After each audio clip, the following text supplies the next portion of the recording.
So here we have our CGX250, or my CGX250. And we have Thomas, and you've got something in your hands. Yes, Headplay. Headplay. You seem pretty officially dressed. I'm not sure what the story is there.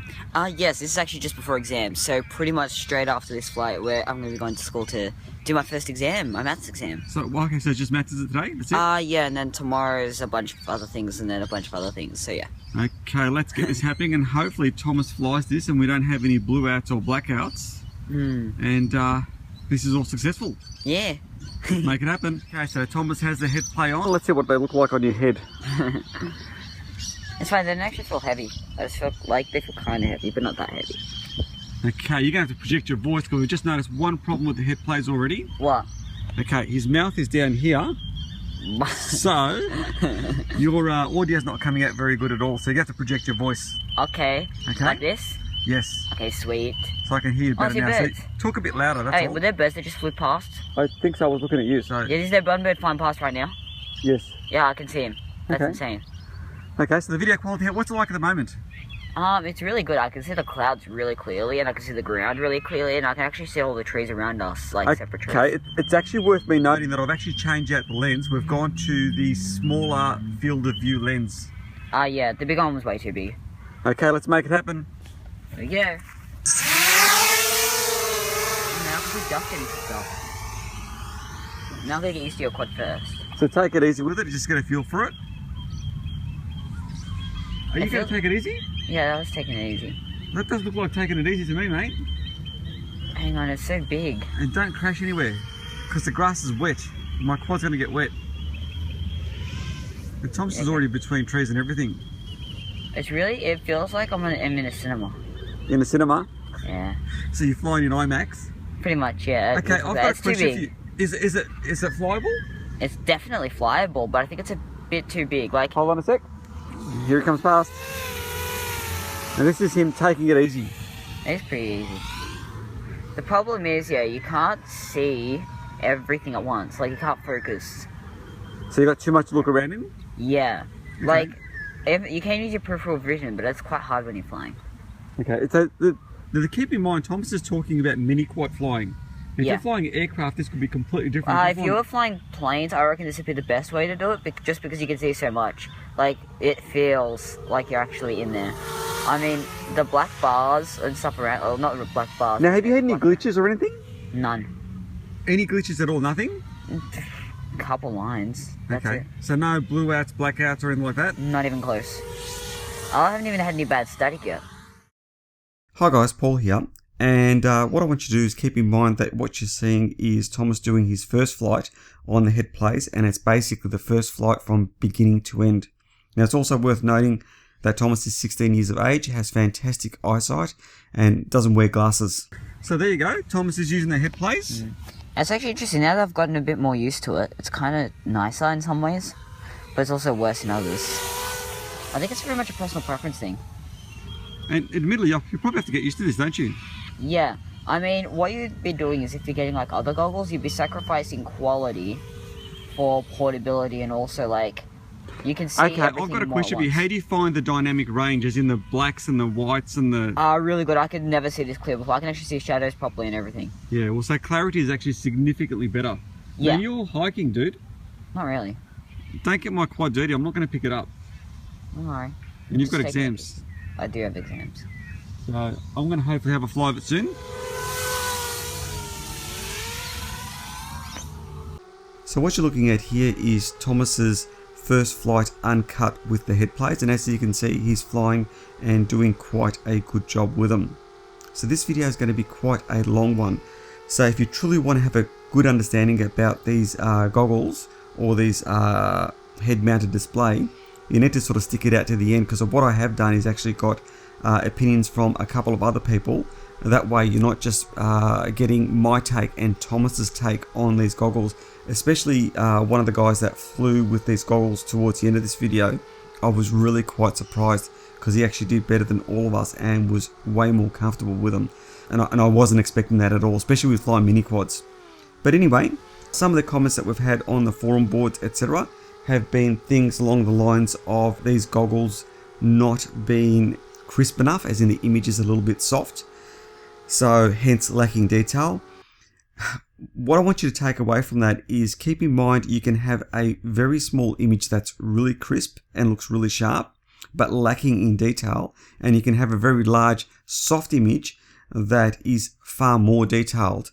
So keep that in mind, that they're two different things. There's a little test that I did of a screenshot that I took from the Headplay goggles, and what it was, it's on our Facebook page, and what it was looking at a through the FPV camera, etc., and looking at a light switch where on the Headplays I could see the panel and I could see the switch too, and on my Sky Zones I couldn't actually see the switch. I could see the panel, I could make that out, but I definitely could not see a switch.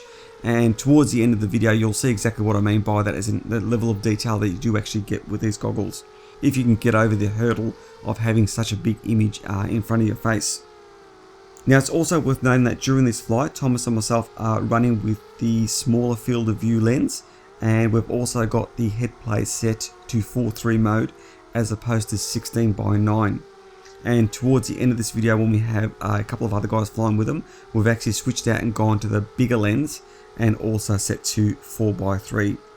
Now one of the things that Thomas found and I also found was when flying with the mini quads, flying down low, I found Thomas also did, found that we were actually looking around a lot to see the whole image, so it was a little bit overwhelming having to look around. It almost felt like my eyes were a little bit frantic. So in that sense I would have probably preferred the image smaller. I think Thomas would have probably felt the same way too. Now the dynamic range, the colors, the contrast ratio, etc. on these goggles is really quite fantastic, especially detail in shaded areas where most goggles you would lose actual detail. You could actually see really clearly. And the backdrop where Thomas and myself were standing while FPVing with the Sky Zones when approaching us, I had to come in a lot closer before I could spot us, whereas with the Headplays I could see us a mile away. So there was a difference there in that too. Now the Headplay themselves, they're not very heavy and they do feel quite comfortable. If you're one of these people that moves your head around a lot when you fly, you're going to obviously feel them more so than a goggle, and they may feel a little bit more heavier. It depends whether your head stays still or whether you have a tendency of moving your head from side to side. So that's another thing to consider too. Now both of us would have preferred the image a little bit further away. I felt as though the image was too close to my eyes. I think Thomas felt that, but not as much as what I did. So that's obviously going to depend on your eyesight. Portability, that's going to be another issue with these goggles because they are quite large. So it depends what you're traveling with, whether you're backpacking into places or not. The price point they come in at, I think, is actually quite good. If you're the sort of person who likes racing mini quads, I'd probably suggest changing to the smaller field of view lens. Now if you're flying aircraft or something like a multi-rotor that's something like an Inspire 1, I'd probably stick with the standard lens and run it in a widescreen view, because the view is actually quite breathtaking. We actually noticed that too with the mini quads when we got up nice and high, like just above treetop, where things weren't moving past us as quickly. The view was actually really breathtaking. I think everyone that flew with them outside agreed that as soon as you got up above tree height, there was no issues whatsoever with the goggles. So that's another thing to actually take into consideration. Another question that we've actually had is, can you get your glasses into these goggles? And we did have Mark from Queensland and also Stunt Double from Victoria who could easily get their glasses into these goggles. They both found it easier if you actually put the glasses in the Headplay first and then put them on. So you can get your glasses in there, and I think when Mark flew with his, he definitely preferred flying with his glasses on. It's also worth noting that these are a first gen product, and I think for a first gen product they've done an absolutely fantastic job with them. There's no two ways about that at all. These goggles aren't going to be for everyone. It's going to depend on how you intend on using them and whether you can adjust to such a big image. Now the internal RX that comes with these, we've used them with immersion and also with Bosscam. With immersion the channels kind of work kind of strange. I wasn't sure whether I was supposed to use band 1 or band 4. We did that testing on the field, but sometimes it worked well in band 1, sometimes it worked well in band 4. But having said that, we had no real major dramas locking in with the Bosscam frequencies. It's actually band 3 and they just work perfectly. So there was no issues there whatsoever. The other question that we've actually had is the screen goes black when you actually lose signal, and on the field flying, we didn't experience that, so I didn't have that issue at all. But with flying the little hub stand that we have, which is a little multi-rotor indoors, even with the sky zones, our bedroom is the furthest point away from Thomas's bedroom. So every time I'd fly into his bedroom, I'd always crash with the sky zones because I'd get so much static, I basically couldn't tell what I was doing.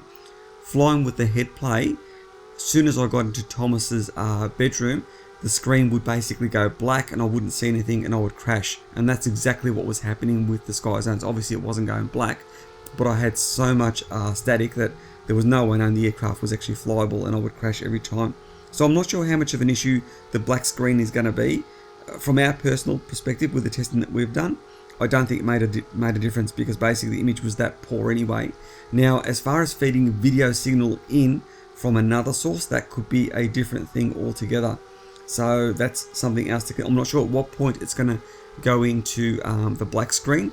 I assume it's going to depend on how strong the video signal coming from your video out from your external video receiver is going to be.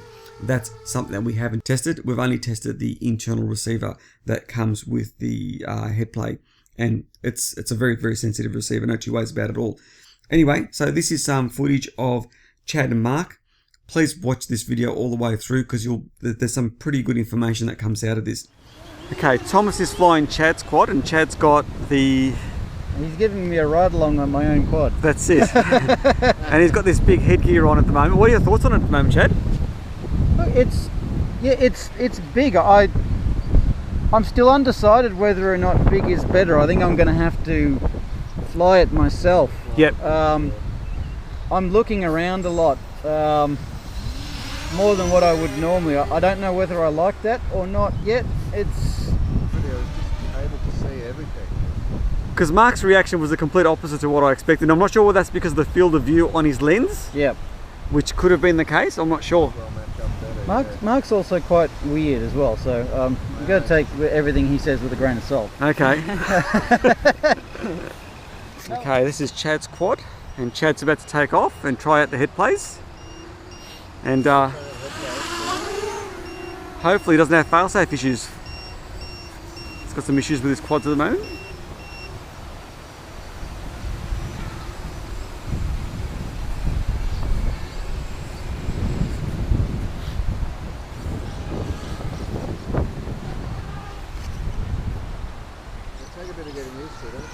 Yeah, it's certainly different. I love it. It's funny because Chad's quad was just doing some amazing flips and rolls, and now he's doing it himself. How was that?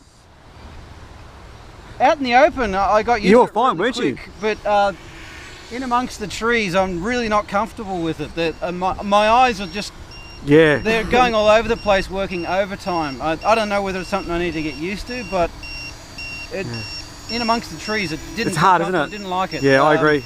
Yeah. So, I mean, this is the bigger lens. I'd have to try the smaller lens, but I would say 100% smaller lens for me if I was going to use this, but I'd need to try it some more. Definitely. Here we have a CGX, and we have Mark here. Gonna give these fellas a go, and I've wedged my glasses in there somehow. Oh, this will be good. Oh, okay. Yeah. Have you got the glasses in all right? I have. There's a little bit of fogging. Okay.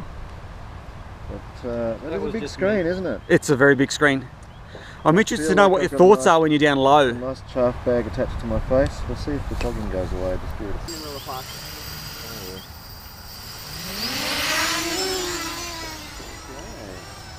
So Mark is head playing here. This is quite different to what I'm used to. Yeah, so you can see an awful lot of stuff when you go up nice and high. This is really beautiful up high.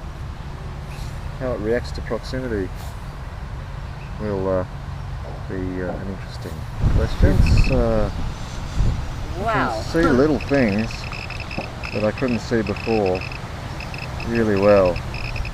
I think certainly an adjustment. The dynamic range is really good, isn't it? And the colours? Yeah, but just being able to see little details, like the field of view is not bothering me. It isn't. It's more how much my field of view moves relative to what I'm doing with my fingers. Yep. So the connection between my brain and my fingers is different, like the scaling for my eyes, I suppose, is the best way you could say it. Right, now I need to And that's something that's just a change rather than something that's worse. I can see things quite easily that I don't know that I would have been able to see before. Cool.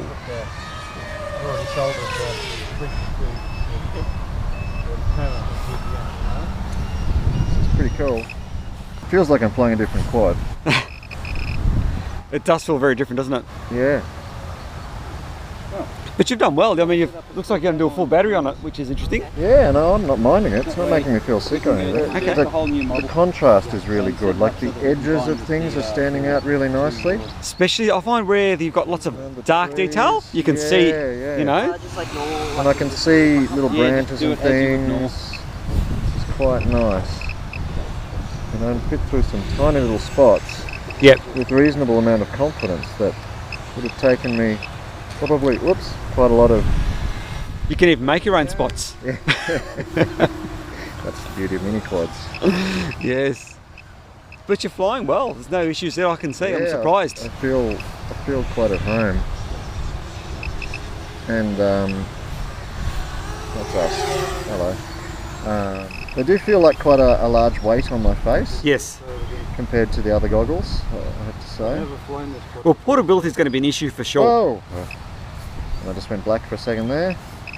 Oh, that's right. I'm turning on. Did you just switch on? It's all right. Chad's miles away from you. He's a good 4 feet away from you. Right. Tell me if this got a problem. No, I'm good.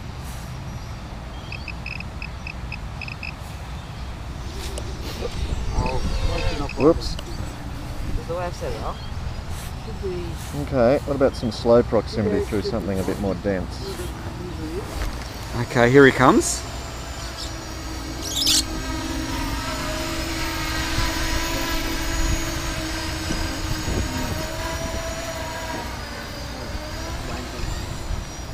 Wow. How was your vision through all that? That was very good.